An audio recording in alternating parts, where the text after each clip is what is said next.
na kila siku, kila saa umwaminifu Bwana, kila siku, kila saa, oh,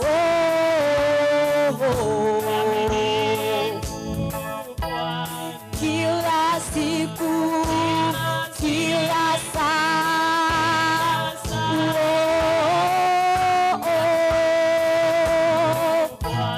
kila siku, kila saa,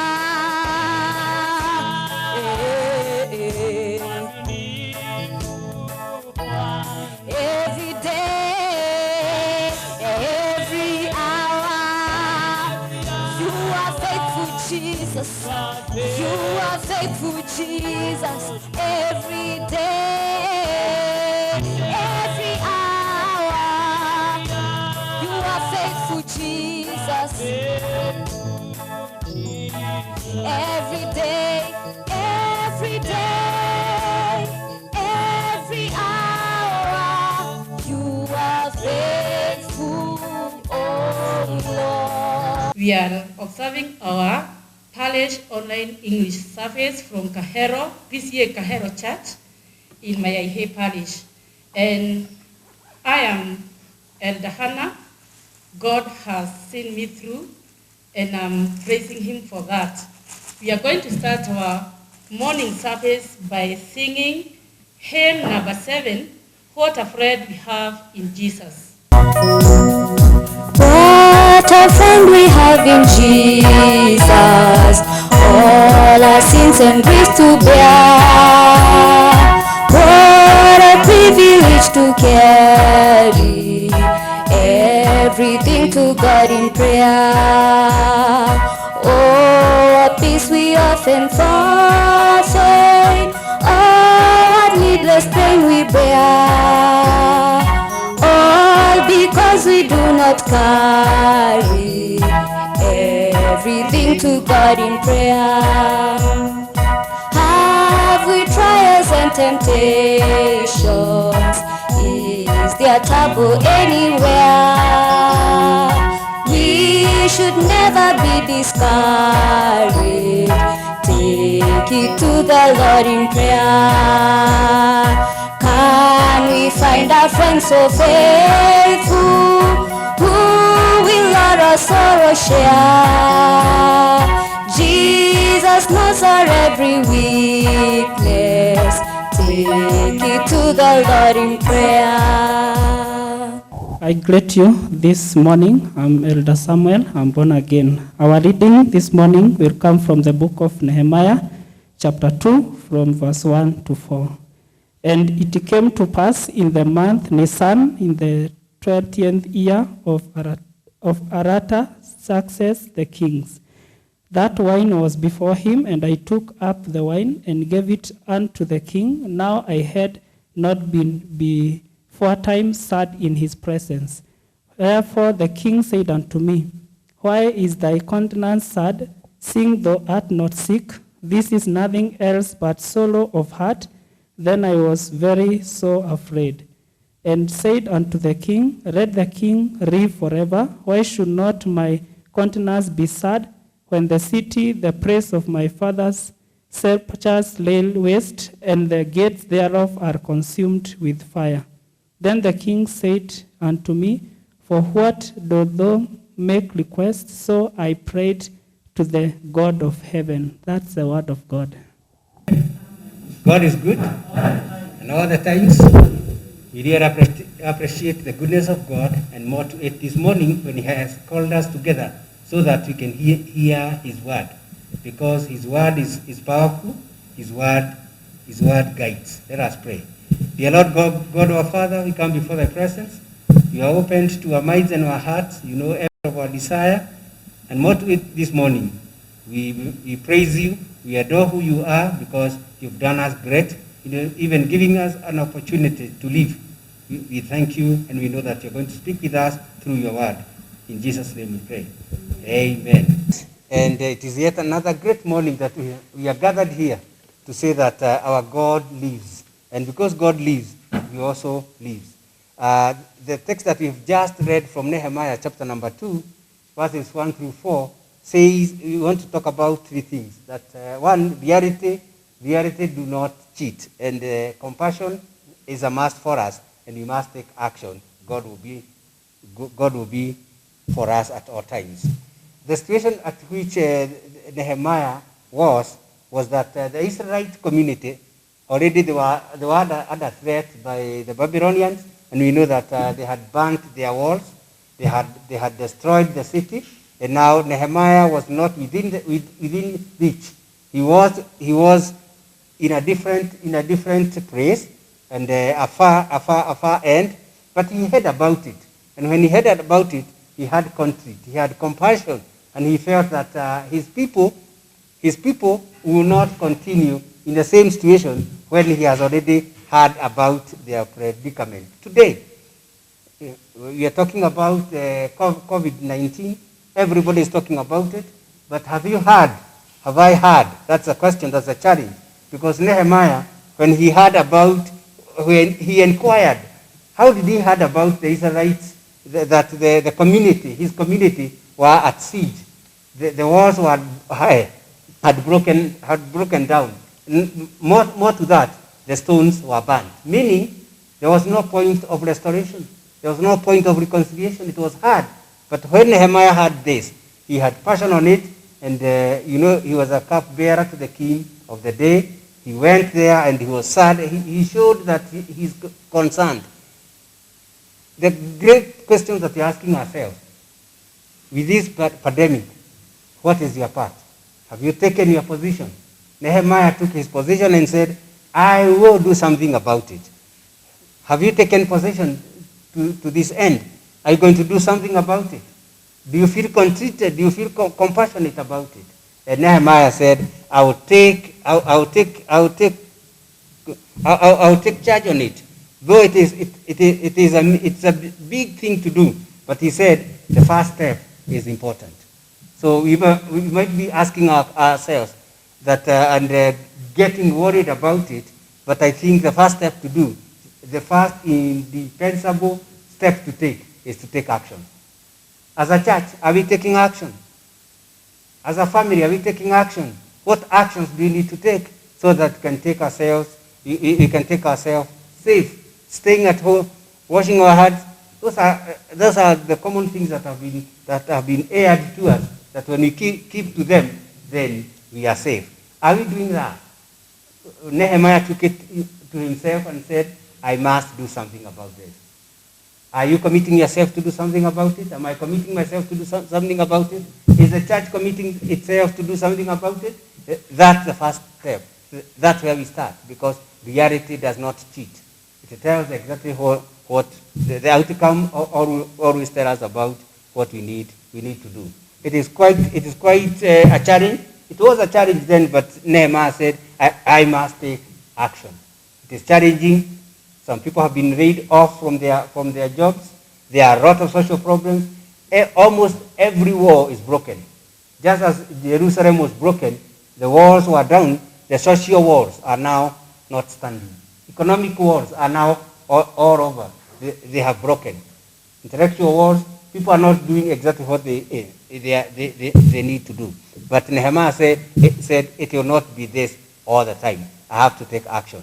Your action, my action, whatever you commit to do in the rightful way, it is a step forward in doing it. Why did he do it? He had compassion of his people. He was far away from his people, but he felt it. Distance should not hold us from doing what we need to do. There are people whose social walls are broken down. We must go and bring the walls up. Economic, there are people who cannot feed themselves. We must have a compassion heart, a compassion attitude, so that we can get to our people. This is our calling. I need to feel that compassion. You need to feel that compassion as a church, as an individual. We need to wake up and get to the situation. He was not afraid. It is said that he surveyed the walls and he had committed himself to do it. And it is said that when he was ready to go about it, then the king also requested to help. When we move forward, then other opportunities will come over, or it will come following to us, so that we can actually make it happen to our people. Those who are not getting enough on their table, we have been called to go and survey the world and actually do what is necessary. And it is possible, because when we move, then the Spirit of God, the power of God, the favor of God, the grace of God will move with us. Just as Nehemiah, when he requested of helping his people, then the king also gave himself towards that help. So God is waiting for our commitment. God is waiting for our compassion, so that he can walk with us. And walking with us is giving us extra grace to have it done. So let us take action. Let us, the church, take action. You take action in your home, in every situation. Make sure that you don't just watch. You have something to do about it. I don't have to watch about it. I need to do something on it. So may God help us all, so that we feel like we have a responsibility. We are called to do it. It might appear quite much, but I think our compassion, our calling, will make a difference. So you've been called, I've been called. It's a challenge. It might appear a great thing, but your first step will make a difference. In God the Father, the Son, and the Holy Spirit. Thank you for the good word you have shared with us. It has been a blessing to us, and we also believe that those who are watching us from home, they are also blessed. Now, I'm going to inform you about the offerings and the tithes. And as we have been doing before, we are appealing to all our congregants that they can offer through their church pay bills, as well as their church accounts. And for those who cannot access the pay bill, they can also see their treasurers, as we had planned earlier. We are also requesting you to offer in kind, because we know some of our people are needy. And for those who have items like cereals, flour, they can give through their church to the parish headquarters. And God is going to bless us. We can see how far he has taken us, and he's going to see us through. Amen. Dear Lord God, our Father, we thank you. You are God of all times. At every situation, you are always God. Your Spirit upon us, your Spirit with us, we know that we are victors. Guide us and help us to be compassionate, so that we can move forward and make a difference where you have called us to go. We pray that our members, each one of us, will feel a challenge, that no one would go to bed without food when we are there, because compassionate brings love. Compassionate shows love. Let us abide in God. Let us ask him to show us what to do. And when he points us on what to do, let us do it diligently. Let us do it with a lot of love, with a lot of obedience, and all shall be well. In all manner of things, all shall be well. In God the Father, the Son, and the Holy Spirit. And now the grace of God that surpasses human understanding may keep your hearts and your mind burning for him. And now the blessings of God the Father, the Son, and the Holy Spirit may keep you in your endeavors, may keep you in whatever you do, so that you can exhort, you can show compassion, and you can take the first step. In God the Father, the Son, and the Holy Spirit. Ni jambo lipi hilo yeye asilo liweza, kwani ni jambo lipi hilo yeye asilo liweza, liseme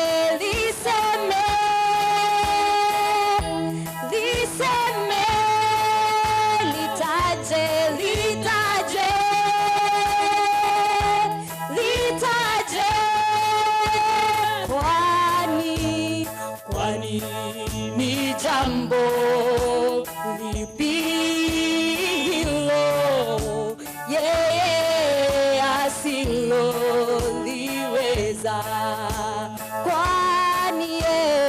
Kwani ni jambo lipi hilo yeye asiloliweza? Liseme, liseme, liseme, litaje, litaje, litaje, kwani ni jambo lipi hilo yeye asiloliweza?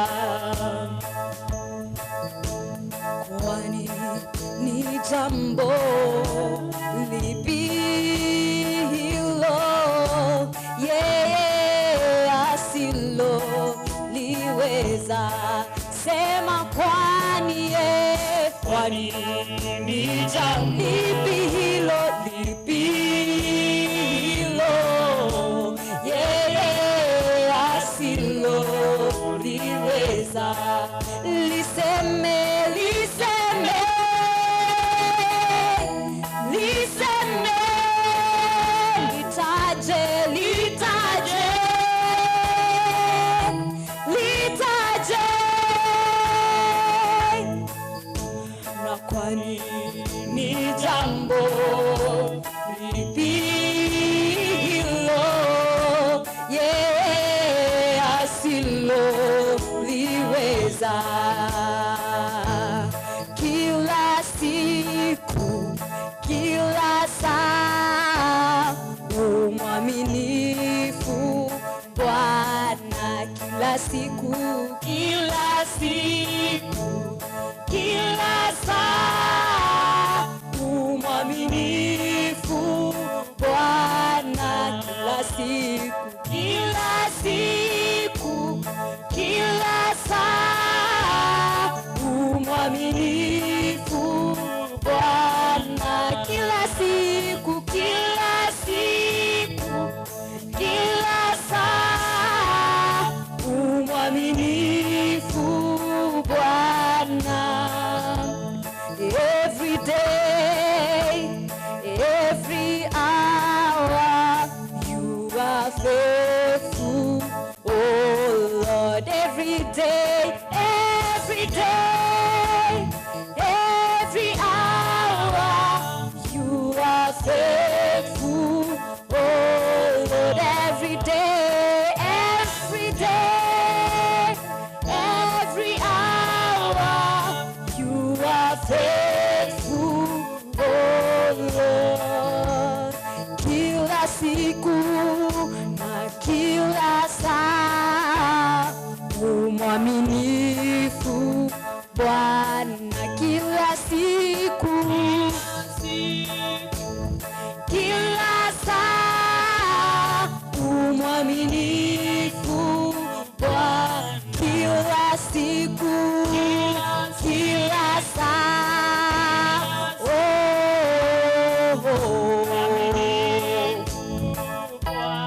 kila siku, kila saa,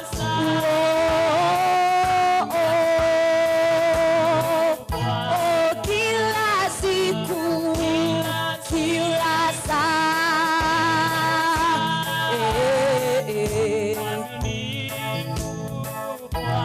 every day, every hour, you are faithful, Jesus. You are faithful, Jesus. Every day, every hour, you are faithful, Jesus. Every day.